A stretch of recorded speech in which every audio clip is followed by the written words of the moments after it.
প্রতিটা ম্যাচ, প্রতিটা মুহূর্ত, জয়ের উল্লাস, হারের নীরবতা, মাঠের খেলা, টেবিলের খেলা, আবেগ, অ্যাকশন আর বিশ্লেষণ। খেলা যেমন, খবর তেমন, গরমাগরম। Welcome to star play. সঙ্গে আছি আমি তৌহিদুল ইসলাম।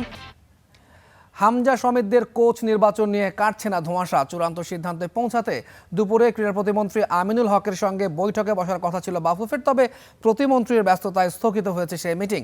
তাই শঙ্কা জেগেছে সময় মতো কোচের সঙ্গে চুক্তি করা নিয়ে। কারণ বাফুফে সভাপতি তাবিদ আউয়াল ঘোষণা দিয়েছিলেন 15 মে আনুষ্ঠানিকভাবে চুক্তি সম্পন্ন হবে জামালদের নতুন কোচের সঙ্গে। তবে একদিন আগেও কে হবেন বাংলাদেশের নতুন হেড কোচ তা চূড়ান্ত করতে পারল না বাফুফে। আর্থিক সমঝোতা না হওয়ায় এখনও কোচ নিয়ে চূড়ান্ত সিদ্ধান্তে পৌঁছাতে পারেনি বাফুফে। সূত্র বলছে ওয়েলস কোচ ক্রিস কোলম্যান ও জার্মান কোচ বিয়ার্ন স্টর্কের মধ্য থেকে একজনকে বেছে নিতে চায় বাফুফে, আর তাদের স্যালারি বহন করার মতো সক্ষমতা নেই ফেডারেশনের। তাই ক্রীড়া প্রতিমন্ত্রীর সঙ্গে বৈঠক করেই সিদ্ধান্ত নেওয়ার কথা ছিল ফুটবল ফেডারেশনের।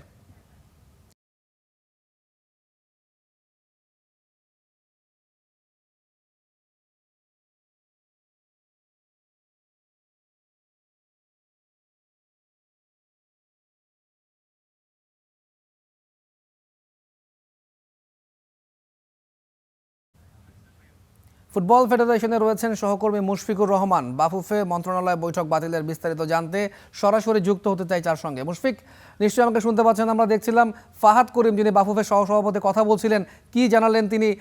ক্রীড়া প্রতিমন্ত্রীর সাথে বাফুফের যে বৈঠক হওয়ার কথা ছিল সে বিষয়ে কোনো তথ্য দিলেন কিনা? না তৌহিদ, আপনাকে শুরুতেই বলতে চাই, ফাহাদ করিম যে বিষয়টি কথা বলছিলেন সেটা হচ্ছে এএফসির একটি প্রতিনিধি দল এসছে বাংলাদেশে এবং 3 সদস্যের প্রতিনিধি দল। তারা বাংলাদেশের ফুটবলটাকে ভিজিট করছেন। বিশেষ করে তাদের মূল এজেন্ডা হচ্ছে বাংলাদেশের প্রফেশনাল লিগ কিভাবে চলে, সেটার কি ল্যাকিংস রয়েছে এবং সেটাকে উন্নত করার জন্য কি ধরনের কাজগুলো করা প্রয়োজন সেই বিষয় নিয়ে আসলে সেই প্রতিনিধি দলটা এসছেন বাফুফের এই সমস্ত বিষয়গুলো খোঁজখবর নেবার জন্য। এবং সেখানে ক্লাব কর্তাদের সাথে বৈঠক ছিল, তারপরে আজকে মার্কেটিং টিমের সাথে বৈঠক ছিল। ঠিক মার্কেটিং টিমের সাথে এএফসি প্রতিনিধিদের কি বৈঠকে কি আলোচনা হয়েছে সেই বিষয়গুলি তিনি জানাচ্ছিলেন। বাংলাদেশের প্রফেশনাল ফুটবল লিগের বিশেষ করে বিসিএল এবং বিএফএল এর যে প্রচার পদ্ধতি তাতে কিন্তু এএফসি অত্যন্ত সন্তুষ্টি প্রকাশ করেছে, সে বিষয়গুলি তিনি বলছিলেন। এর বাইরে যেটা জানানোর রয়েছে তৌহিদ আপনাকে, সেটা হচ্ছে যে কোচ নিয়োগ প্রসঙ্গে বেসিক্যালি বাফুফের এই সহসভাপতি ফাহাদ করিম তেমন কিছু বলেননি। মুশফিক, আজকে যে বৈঠকটা হওয়ার কথা ছিল ক্রীড়া প্রতিমন্ত্রীর সঙ্গে বাফুফের সভাপতি তাবিদ আউয়ালের, সেটা স্থগিত হয়েছেন। মন্ত্রী কিছুটা ব্যস্ততার কারণে হয়তো স্থগিত হয়েছে। এই বৈঠকটা কবে নাগাদ হতে পারে, বা এই বৈঠক যদি না হয় বাংলাদেশ কোচ নিয়োগের যে প্রক্রিয়াটা সেটাকে বাধাগ্রস্ত হবে কিনা? যেহেতু বাফুফের কাছ থেকে আসলে সিদ্ধান্ত, মন্ত্রণালয়ের কাছ থেকে সিদ্ধান্ত জানার পরে কোচ নিয়োগ দেওয়ার কথা ছিল, সবকিছু মিলিয়ে একটা ধোঁয়াশা তৈরি হলো কিনা আবার? তৌহিদ আসলে এটা ধোঁয়াশার কিছু নেই। আপনি যেটা বলছিলেন যে মন্ত্রীর সাথে বৈঠক, এটা আমরা কালকে রাতেই জানিয়ে দিয়েছিলাম দর্শকদের স্টার প্লের মাধ্যমে যে আজকে সকালে মন্ত্রী মহোদয়ের সঙ্গে বাফুফে সভাপতি তাবিদ আউয়াল একটি বৈঠক করবেন এবং সেই বৈঠকে তিনি কোচদের স্যালারির বিষয়টা এবং আর্থিক সঙ্গতি, আর্থিক সহযোগিতার বিষয় নিয়ে আলোচনা করবেন। সেখান থেকে মন্ত্রী মহোদয় যদি কোনো রকম পজিটিভ ভাইব দেন তাহলেই কিন্তু কোচ নিয়োগের বিষয়টা চূড়ান্ত হয়ে যাবে। আপনাকে একটু জানিয়ে রাখতে চাই, কোচ নিয়োগের যে প্রক্রিয়া, সেই প্রক্রিয়ায় যে দরখাস্ত পড়েছিল 270-এরও বেশি, সেখান থেকে কমিয়ে প্রথমে 22, তারপরে 11, তারপরে সেখান থেকে কমিয়ে 6 করা হয়েছিল। কিন্তু এই মুহূর্তে সেটা 3-এ অবস্থান করছে বলে আমরা জেনেছি এবং এই 3 জন কোচকে নিয়েই এখন আলোচনা চলছে এবং সেই জায়গায় কোলম্যান কিন্তু এগিয়ে রয়েছেন। তবে সেখানে কিছুটা জটিলতা রয়েছে, আর সেই জটিলতাটা হচ্ছে এটা একটা মধুর জটিলতা যেটাতে পড়েছেন বাফুফের সভাপতি এবং পুরো বাফুফের ন্যাশনাল টিমস ম্যানেজমেন্ট কমিটি। তারা চাইছেন ভালো কোচ নিয়োগ দিতে এবং তারা চাইছেন যে একজন এক্সপেরিয়েন্স কোচ বাংলাদেশে আসবেন, যেমনটি চাইছেন বাংলাদেশের পুরো ফুটবল ফ্যান বেজ।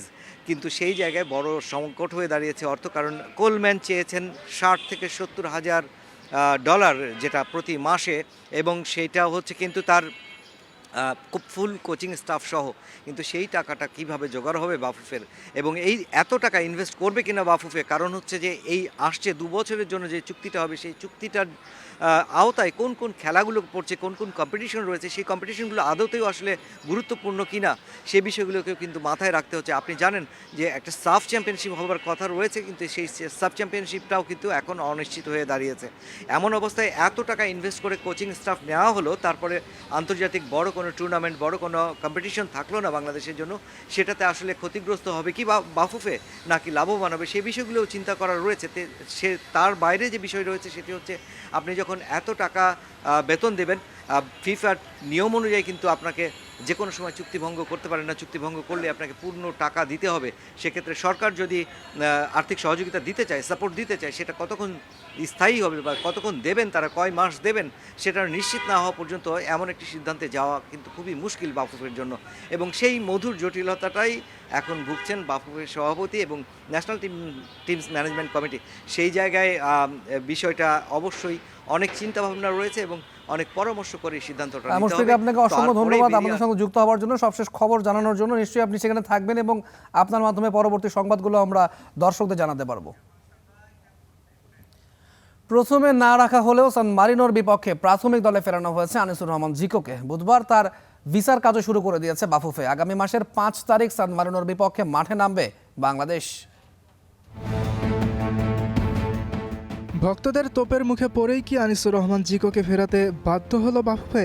শুরুতে সান মারিনোর বিপক্ষে প্রাথমিক দলে রাখা হয়নি এক সময়ের দলের নিয়মিত এই গোলকিপারকে। অনেক ফুটবলারের ভিসার আবেদন প্রক্রিয়া শুরু হলেও বাদ দেওয়া হয় সাফের সেরা এই গোলরক্ষককে।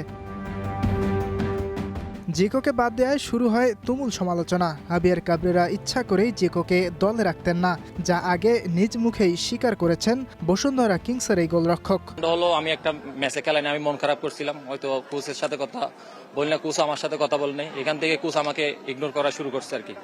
তো এই জিনিসটা আসলে প্রফেশনাল হিসাব করলে এটা হয়, কিন্তু এটা তো ধরে না দুইজনের মধ্যে ভেদাভেদ না, এখানে যদি এটা আমরা ডিসকাস করতাম তাহলে দিন শেষে দেশের জন্য লাভবান হয়তো আমি মনে করতাম। এখন কোচ আছে কিনা নাই তো এটাকে এখন আমি শিওর বলতে পারবো না।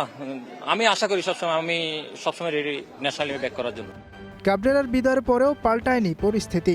দল তো সাজাচ্ছেন কাবরেরারই সাবেক সহকারী কোচ, আর তাতেই সান মারিনোর বিপক্ষে প্রাথমিক দলেও জায়গা হয়নি জিকোর, যা নিয়ে সামাজিক যোগাযোগ মাধ্যমে ক্ষোভ প্রকাশ করেন ফুটবল ফ্যানরা। এর প্রেক্ষিতেই প্রাথমিক দলে ফেরানো হয়েছে জিকোকে। তার ভিসার জন্য আবেদন করিয়েছে বাফুফে। সান মারিনোর বিপক্ষে দল বাছাই শুরু হলেও এখনও কোচ চূড়ান্ত করতে পারেনি বাফুফে। 15 তারিখ নতুন কোচের সাথে চুক্তি সম্পন্ন করার কথা আছে ফেডারেশনের। এরপরেই তিনি দল সাজিয়ে উড়াল দেবেন ইউরোপের দেশটির বিপক্ষে খেলতে। একই সময় বাংলাদেশ খেলবে আরও একটি টুর্নামেন্ট।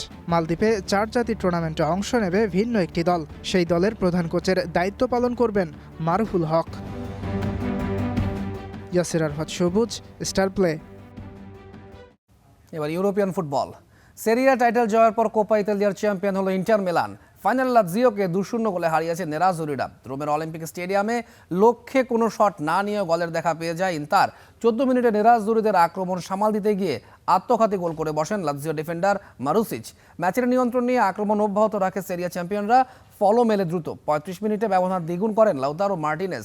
দ্বিতীয়ার্ধে অবশ্য কোনো দলই আর গোল আদায় করতে পারেনি। 2-0 ব্যবধানের জয়ে শিরোপার উল্লাসে মাতে ইন্টার মিলান। কোপা ইতালিয়ায় এ নিয়ে দ্বিতীয় সর্বোচ্চ 10ম বারের মতো চ্যাম্পিয়ন হলো মিলানের জায়ান্টরা।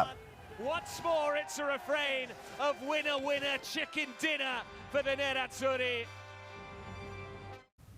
এক ম্যাচ হাতে রেখে টানা 5বার লিগ ওয়ানের শিরোপা জিতল পিএসজি। লিগের 33তম রাউন্ডে লিনকে 2-0 গোলে হারিয়েছে ফরাসি জায়ান্টরা। লিগ শিরোপা জিততে পিএসজির প্রয়োজন ছিল মোটে 1 পয়েন্ট। আক্রমণে লিন এগিয়ে থাকলেও 29 মিনিটে পিএসজিকে লিড এনে দেন কাভারেৎসকেলিয়া। বাকিটা সময় একচেটিয়া আধিপত্য দেখিয়েছে লিন। গোলের জন্য 25টি শট নেয় তারা, যার মধ্যে 10টিই ছিল লক্ষ্যে। তবে তাদের সামনে দেয়াল হয়েছিলেন গোলরক্ষক সাফোনভ। উল্টো ম্যাচের একেবারে শেষ দিকে ইব্রাহিম এমবায়ের নৈপুণ্যে 2-0 গোলের জয় নিয়ে শিরোপা উল্লাসে মাতে পিএসজি। এ নিয়ে ফরাসি লিগে এটি পিএসজির 14তম শিরোপা। মৌসুমের শেষ এল ক্লাসিকোতে রিয়ালকে হারিয়ে লা লিগার শিরোপা জয়ের পরই মুদ্রার উল্টো পিঠ দেখল বার্সেলোনা। অ্যাওয়ে ম্যাচে পুচকে আলাভেসের বিপক্ষে 1-0 গোলে হেরে গেছে কাতালানরা। ইংলিশ প্রিমিয়ার লিগে ক্রিস্টাল প্যালেসকে হারিয়ে শিরোপার দৌড়ে টিকে রইল ম্যানচেস্টার সিটি। লা লিগার অ্যাওয়ে ম্যাচে আলাভেসের মাঠে আতিথ্য নেয় সদ্য লিগ টাইটেল জেতা বার্সেলোনা। ম্যাচের শুরু থেকেই বল দখলে আধিপত্য ছিল কাতালানদের, তবে কাজের কাজটা করে আলাভেস। প্রথমার্ধের একেবারে শেষ দিকে কর্নারের পর সৃষ্ট জটলা থেকে বার্সার জালে বল পাঠিয়ে দলকে এগিয়ে নেন ইব্রাহিম দিয়াবাতে। দ্বিতীয়ার্ধে গোল শোধে মরিয়া আক্রমণ চালিয়েছে ঠিকই, তবে আদায় করতে পারেনি কোনো গোল। পুরো ম্যাচে ৭২% বল দখলে রাখলেও লক্ষ্যে একটাও শট নিতে পারেনি কাতালানরা। লা লিগায় বার্সা হারলেও ইংলিশ প্রিমিয়ার লিগে জয় তুলে নিয়েছে ম্যানচেস্টার সিটি। ইতিহাদে ক্রিস্টাল প্যালেসের বিপক্ষে ৩২ মিনিটে লিড নেয় সিটিজেনরা। ফোডেনের অ্যাসিস্টে স্কোর শিটে নাম তোলেন সেমিনিও। ৮ মিনিট পরই ব্যবধান দ্বিগুণ করেন মারামুশ। ম্যাচের শেষ দিকে সেভিনিওর গোলে বড় জয় নিয়ে মাঠ ছাড়ে ম্যানচেস্টার সিটি। ফলে ৩৬ ম্যাচে ৭৭ পয়েন্ট নিয়ে দুয়ে থাকলো গার্দিওলার শিষ্যরা। সমান ম্যাচে ২ পয়েন্ট বেশি নিয়ে শীর্ষে আর্সেনাল।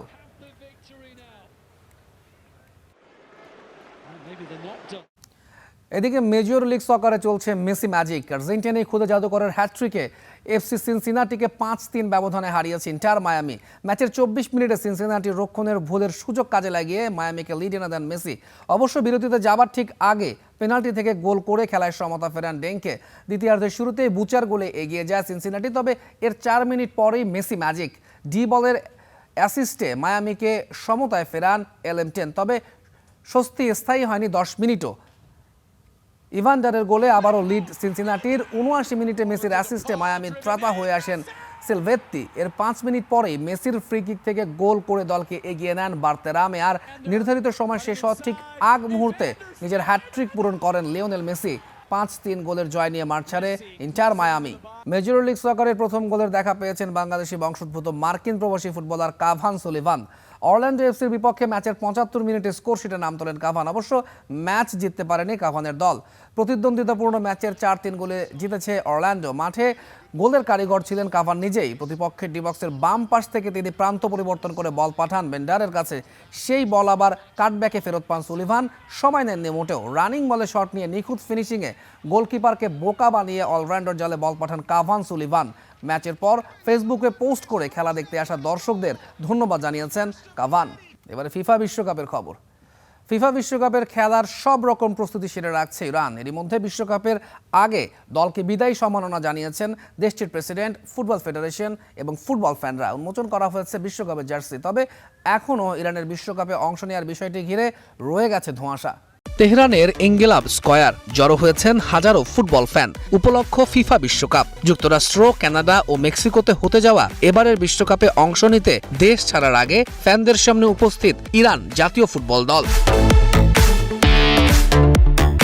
মঞ্চে এই ফুটবলারদের ফুল দিয়ে শুভেচ্ছা জানায় দেশটির ফেডারেশন। সেখানে উন্মোচন করা হয় এবারের বিশ্বকাপে ইরানের জার্সি। দেশটি বিশ্বকাপে অংশ নিবে কিনা তা নিয়ে এখনো কাটেনি ধোঁয়াশা। তাদের দেয়া 10টি শর্তের ব্যাপারে এখনো কিছুই জানায়নি ফিফা। এর মাঝেই এমন আয়োজন দেখাচ্ছে আশার আলো। বিশ্বকাপে যাবার সব রকম প্রস্তুতি সেরে ফেলছে ইরান। আমি খুবই আনন্দিত। এখানে যে জনসমাগম দেখছি তা প্রমাণ করে মানুষ তাদের কতটা ভালোবাসে। আমি আশা করি এই সমর্থন আর সবার দোয়া তাদের শক্তি হয়ে উঠবে এবং তারা জয় এনে দিতে পারবে। আমেরিকায় জাতীয় দলের খেলোয়াড়দের উপস্থিতি আমাদের দেশের বর্তমান পরিস্থিতি বিবেচনায় তাদের প্রযুক্তিগত সক্ষমতাকে তুলে ধরবে। ইরানের অবস্থান যে পরিপ্রেক্ষিতে নির্ধারিত হয়েছে তা একটি শক্তিশালী অবস্থান।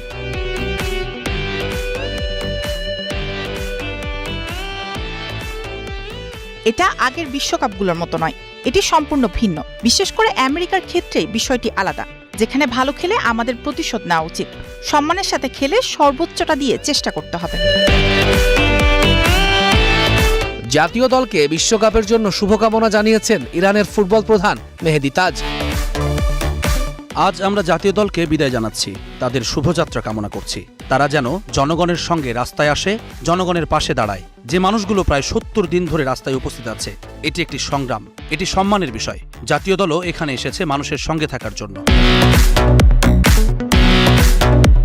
অ্যাঙ্গেলাব স্কয়ারে আসার আগে ইরানের প্রেসিডেন্ট মাসুদ পেজেশকিয়ানের সঙ্গে সাক্ষাৎ করেন ফুটবলাররা। জুনের শুরুতেই অনুশীলনের জন্য অ্যারিজোনার টাক্সানে যাবার কথা ইরান দলের। ১৫ জুন লস অ্যাঞ্জেলেসে নিউজিল্যান্ডের বিপক্ষে প্রথম ম্যাচ দিয়ে বিশ্বকাপ মিশন শুরু করবে ইরান। এরপর বেলজিয়াম ও মিশরের বিপক্ষে মাঠে নামবে তারা। তবে এর সবই নির্ভর করছে ইরানের বেঁধে দেওয়া শর্তের প্রেক্ষিতে যুক্তরাষ্ট্রের সিদ্ধান্তের ওপর।